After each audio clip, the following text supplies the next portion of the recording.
All right, David Landon, and I can never pronounce Alex Borchardt.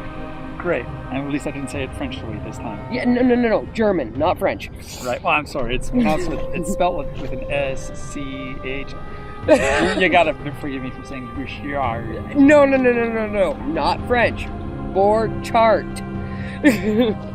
It's B at the front, Borchardt at the middle, T at the end. It's pretty simple. Okay, so tonight we are reviewing The Killing Joke.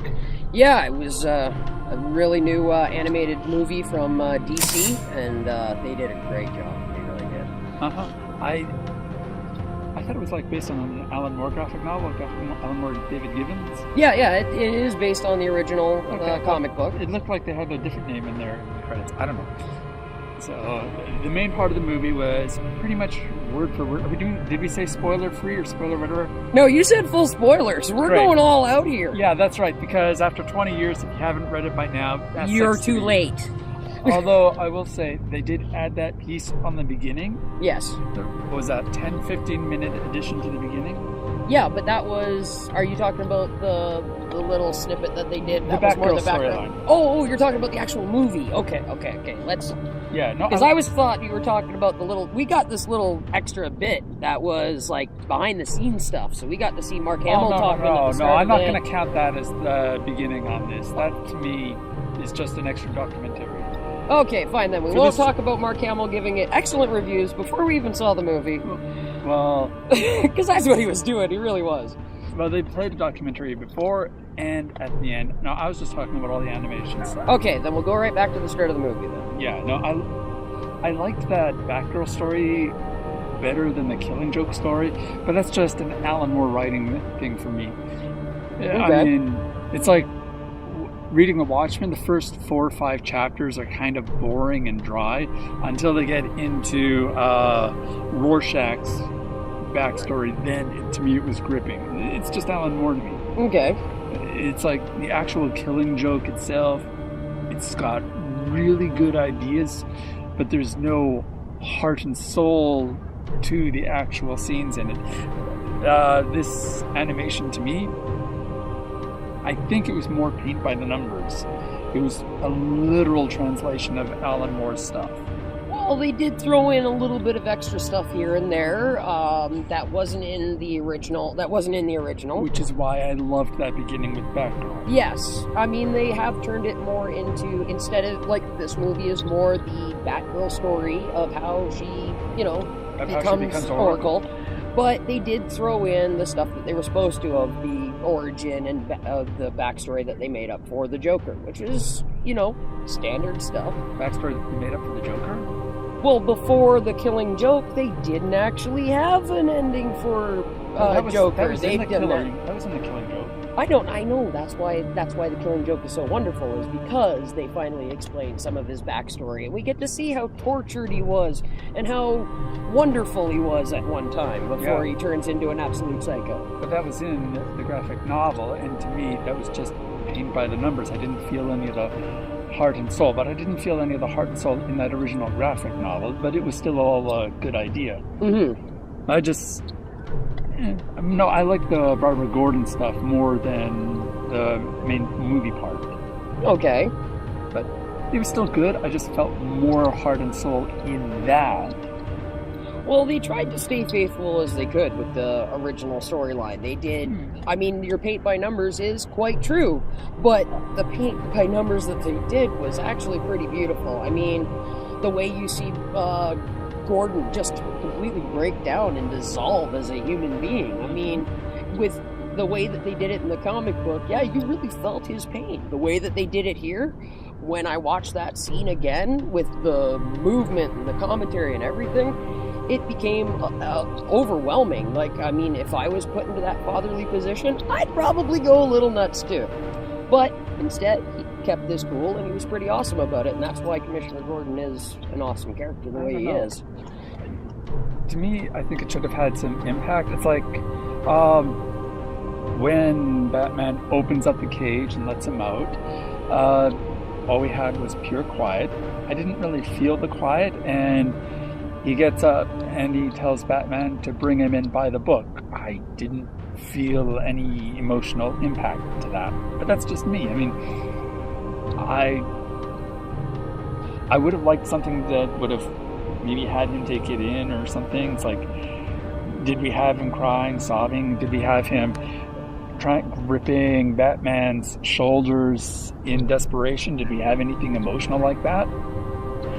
To me, he stood up and he told Batman to bring him in by the book. It was that simple. That was just plain, as I said, by the numbers. There was just nothing to it. It was a literal translation of what happened in the graphic novel, but this is film. Yeah.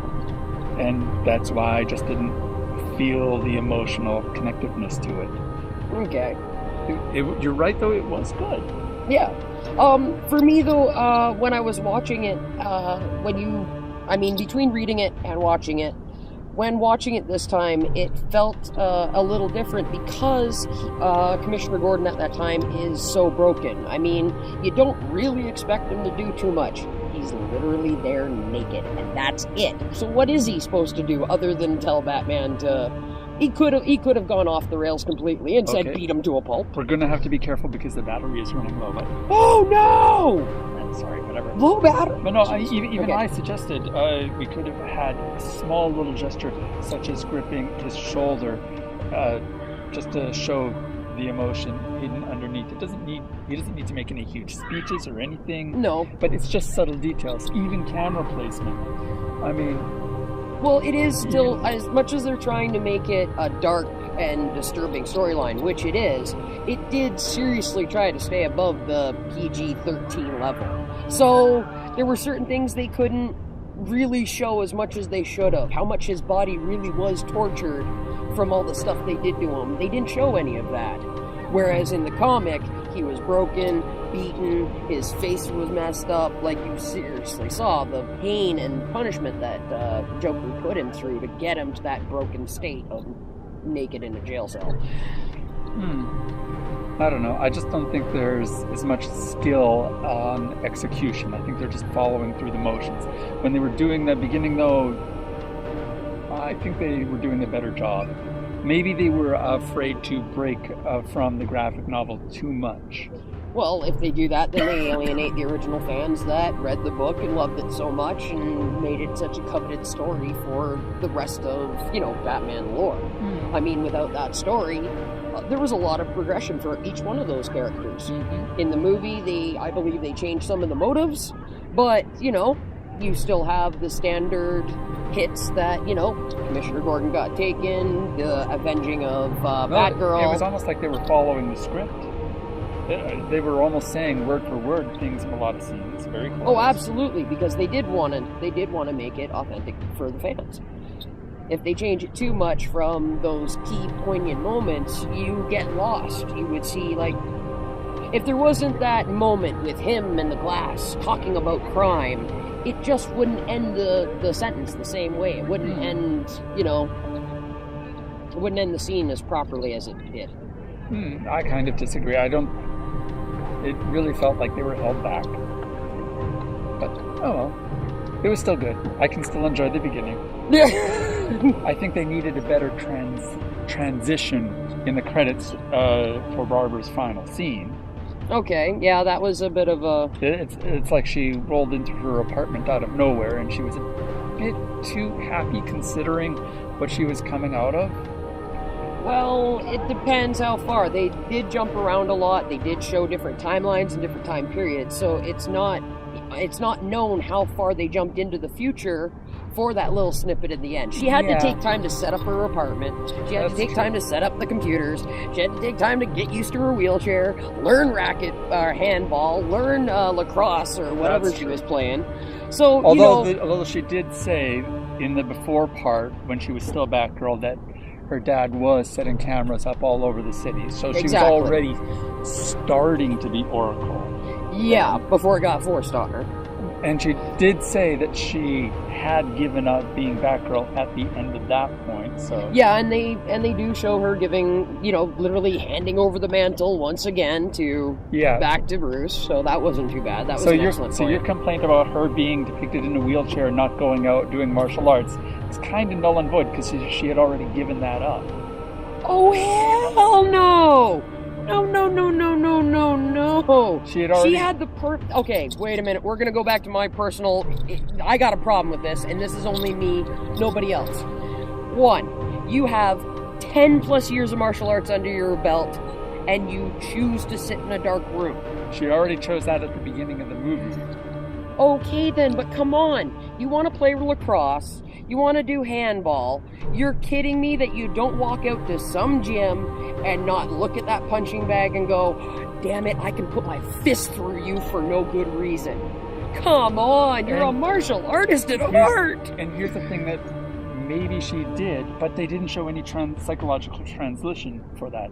Yeah. It would almost be good if she gets a standalone movie where it shows how she becomes Oracle to make this. Oh yeah, I would love to see that movie. Because this is a great psychological element to explore. Oh, it is. It was beautiful when it happened in the comic books the first time, because you got to see a wonderful, awesome superhero and become a wholly different entity, yet still be an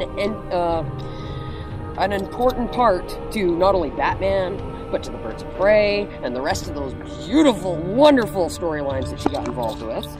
But for me, I'm just one of those people that don't like seeing handicapped people get put behind a desk job when you clearly have the physical capabilities to do otherwise. There's gotta at least be some comic out there where she picks up her wheelchair and beats the tar out of somebody.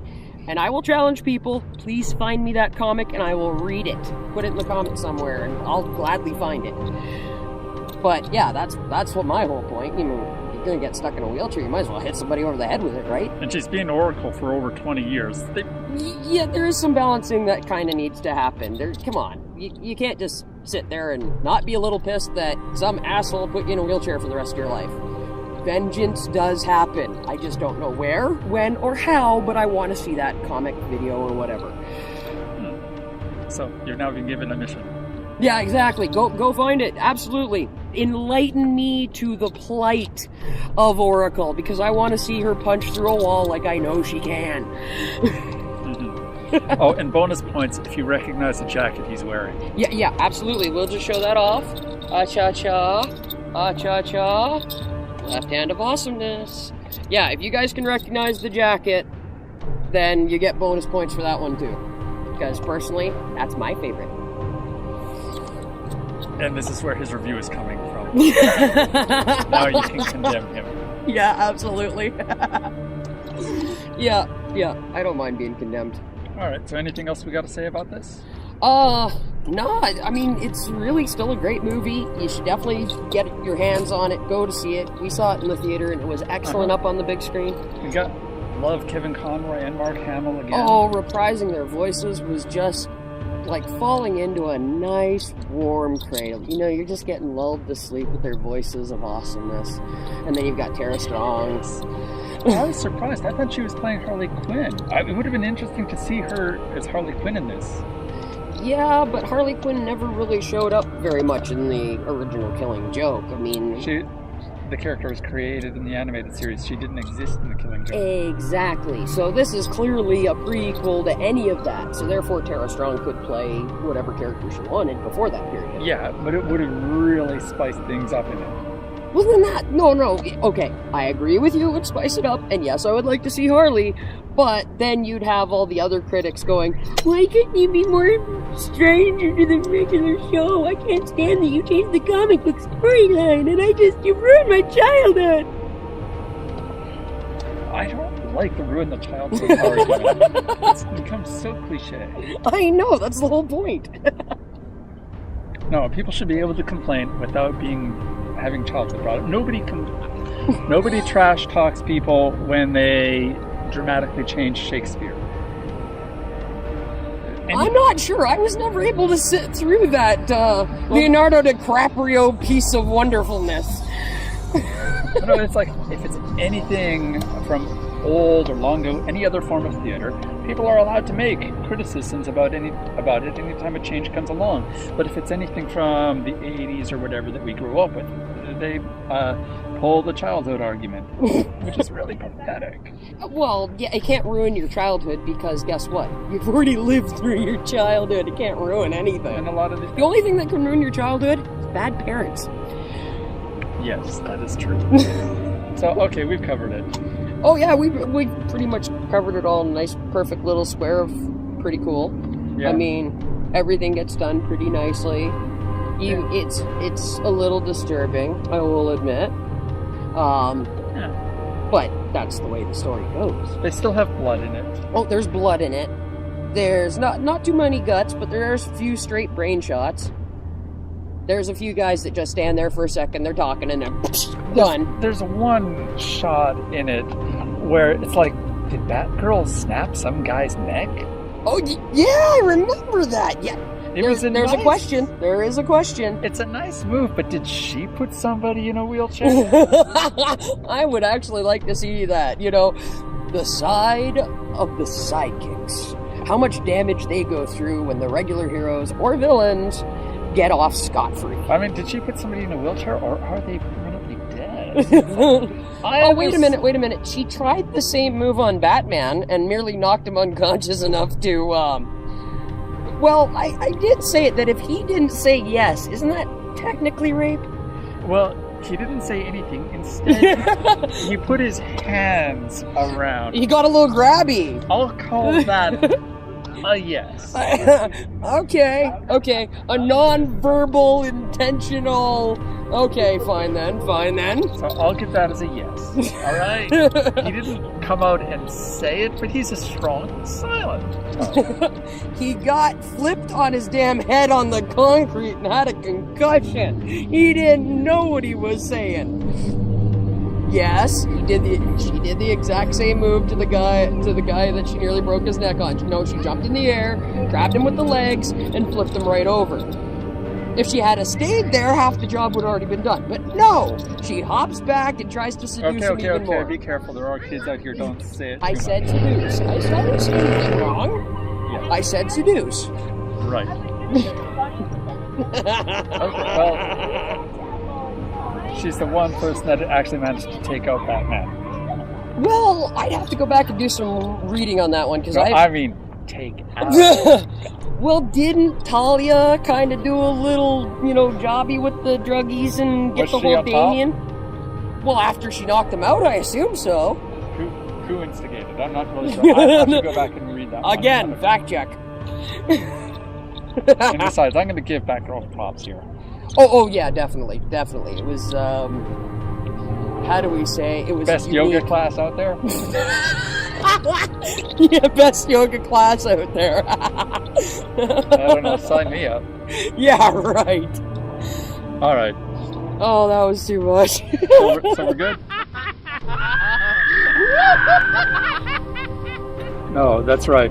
So our battery is still low. But no, okay. That is a good addendum side point that we do have to bring up. Well, okay. Yeah, so you were saying that there were rumors that this was going to be rated R. Yes, I had read somewhere. I will do my own fact checking on that to find it. But yes, in the rumor mill, there was, I thought that there was going to be a rated R part of it. And so I expected sometimes, more blood, more anger, more violence, maybe a little bit of swearing when it was appropriate, some shit, some damn. They did say goddamn once, but they needed some. Anytime there were parts where the Joker would say fake and everything, and it just felt out of place. Exactly, and that's why I was saying I was hoping, We're already showing blood in this. Just go ahead and swear. Yeah, exactly. Let it flow naturally. Let it feel naturally.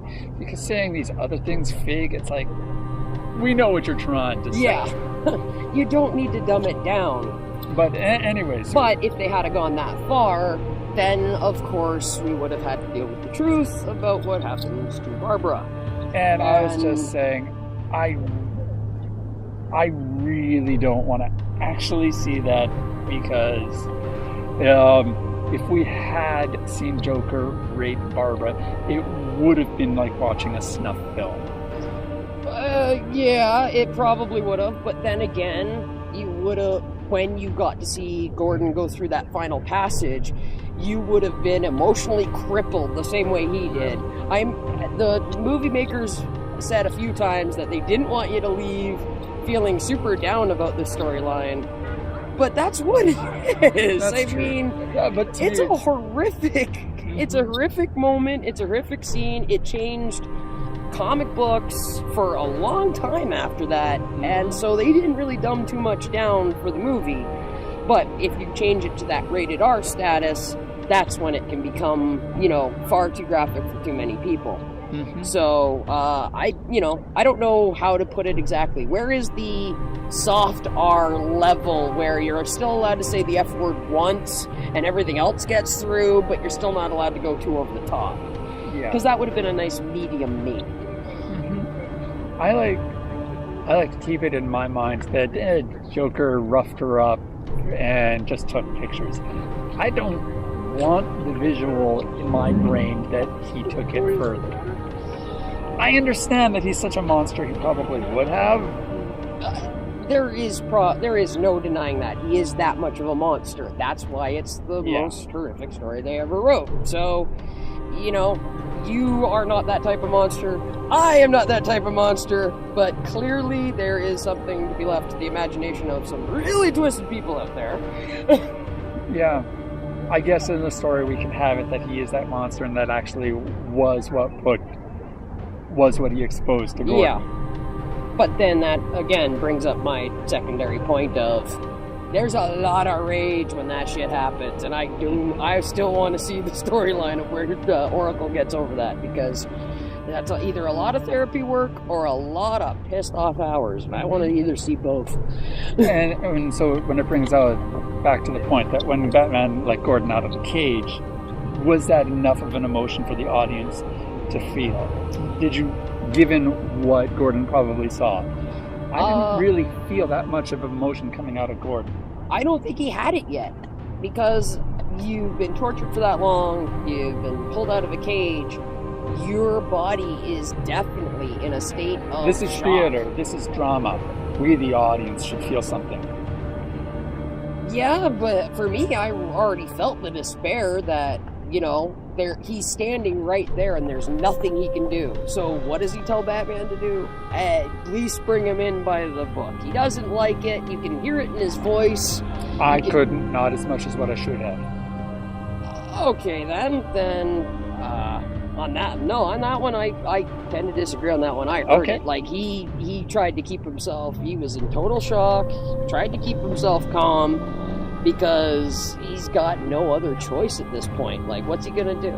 Run in there with his green satchel and kick ass and take names? I want to see him on the brink of telling Batman to go kill him.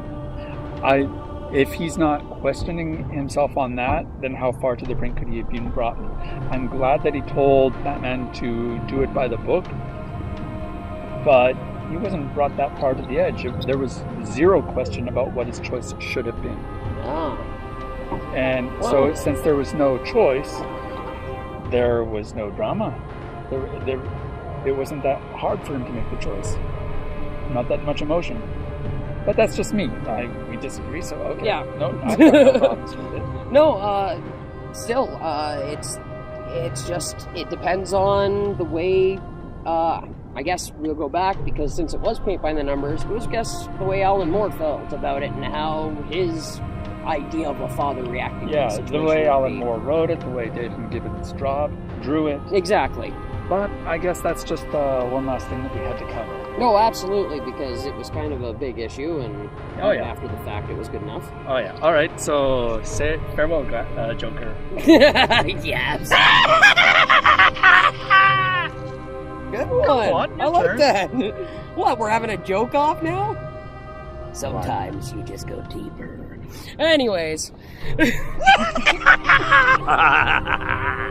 We're sitting here having a laugh off. This is excellent. Oh. Very well. All good things must come to an end.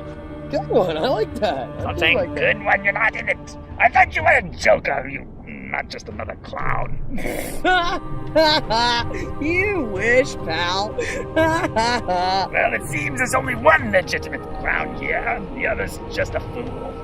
I'll totally take that point. I fully admit that I'm a fool here. Enjoy your maniacal self. Signing off! Hey.